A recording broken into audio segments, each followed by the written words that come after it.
Hello friend, welcome back to our YouTube channel Utkarsh Vision Academy. तो दोस्तों, आज हम करने जा रहे हैं आरुषि मैम के जियोग्राफी नायक बैच के लेक्चर नंबर 1 का हैंड रिटन नोट से क्विक रिवीजन। तो आइए आज की क्लास को शुरू करते हैं। आज का हमारा टॉपिक है भारत का समान परिचय। तो इसमें हम शुरू करते हैं जियोग्राफी से, यानी जियोग्राफी क्या होता है। जियोग्राफी जो होता है दो शब्द से मिलकर बना होता है, जियो और ग्राफोस, जिसमें जियो का अर्थ होता है पृथ्वी यानी कि अर्थ, और ग्राफोस का अर्थ होता है वर्णन करना यानी कि डिस्क्रिप्शन। यानी कि जियोग्राफी वह शास्त्र है जिसमें हम लोग पृथ्वी का वर्णन करते हैं। बात करते हैं अगले पॉइंट की। तो भूगोल को एक अलग अध्ययन शास्त्र का जो रूप दिया है वह किसने दिया था।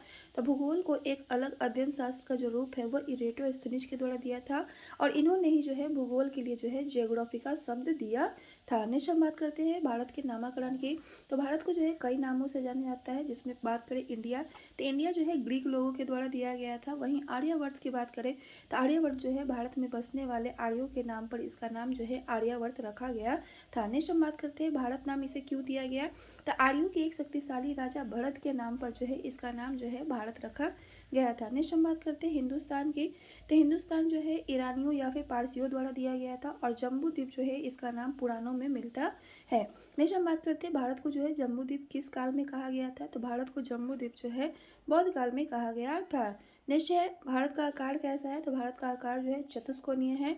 बात करें भारत में राज्यों की संख्या की, तो भारत में राज्य की संख्या जो है 28 है, जबकि यूटी की संख्या की बात करें तो 8 है। नेक्स्ट हम बात करते हैं भारत के क्षेत्रफल के बारे में। तो भारत का जो क्षेत्रफल है वो 32,87,263 किलोमीटर स्क्वायर है, और ये जो है क्षेत्रफल में जो है 7वें स्थान पर आता है। अगर बात की जाए स्थल भाग की, तो पृथ्वी का जो है कितना स्थल भाग जो है ये घिरे हुए है। तो 2.4% भाग जो है यह पृथ्वी का घेरता है। नेक्स्ट हम बात करते हैं भारत की अवस्थिति की।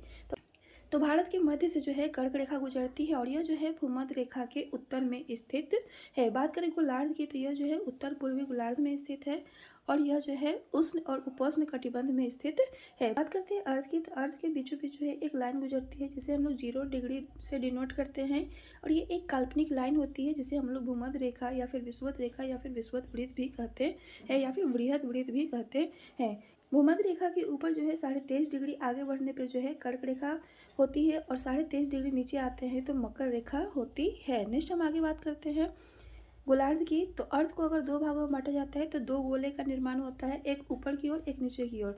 तो ऊपर की ओर वाले जो गोलार्ध होता है उसे हम लोग उत्तरी गोलार्ध कहते हैं, जबकि नीचे वाले गोलार्ध को हम लोग दक्षिणी गोलार्ध कहते हैं। ऊपर जो है सारा स्थल भाग आता है अधिकांश, इसलिए इसको हम लोग स्थलीय गोलार्ध भी कहते हैं, जबकि दक्षिणी भाग में जो है जलीय भाग जो है अधिकांश है, इसलिए हम लोग इसको जलीय गोलार्ध कहते हैं। बात करें भारत की, तो भारत क्या है, उत्तर पूर्वी गोलार्ध में स्थित है। नेक्स्ट हम आगे बढ़ते हैं क्षेत्रफल के हिसाब से 10 बड़े देश के नाम की। तो क्षेत्रफल के हिसाब से जो है विश्व में 10 बड़े देश में पहला स्थान जो आता है रूस का आता है। उसके बाद बात करें तो कनाडा, उसके बाद बात करें तो संयुक्त राज्य अमेरिका तीसरे नंबर पे, चौथे नंबर पर चीन, पाँचवें नंबर पर ब्राज़ील, छठे नंबर पर ऑस्ट्रेलिया, और सातवें नंबर पे जो है भारत है।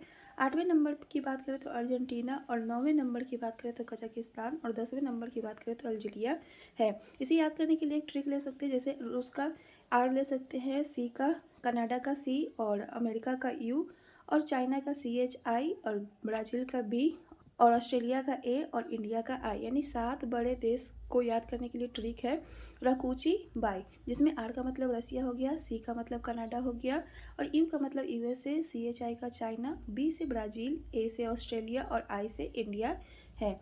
नेक्स्ट हम आगे बढ़ते हैं।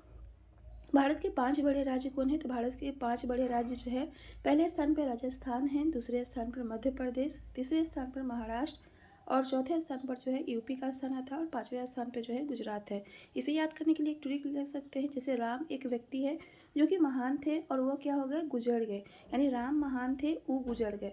तो राम से, रा से हो गया राजस्थान, म से हो गया मध्य प्रदेश, फिर महान से महाराष्ट्र हो गया, और थे से कुछ नहीं है यहाँ पर, और यू से हो गया यूपी, और गुजर से गुजरात। नेक्स्ट हम आगे बढ़ते हैं भारत के 5 छोटे राज्य के। तो भारत में 5 छोटे राज्य, गोवा, सिक्किम, उसके बाद त्रिपुरा तीसरे स्थान पर, चौथे स्थान पर नागालैंड, और पाँचवें स्थान पर जो है मिजोरम है।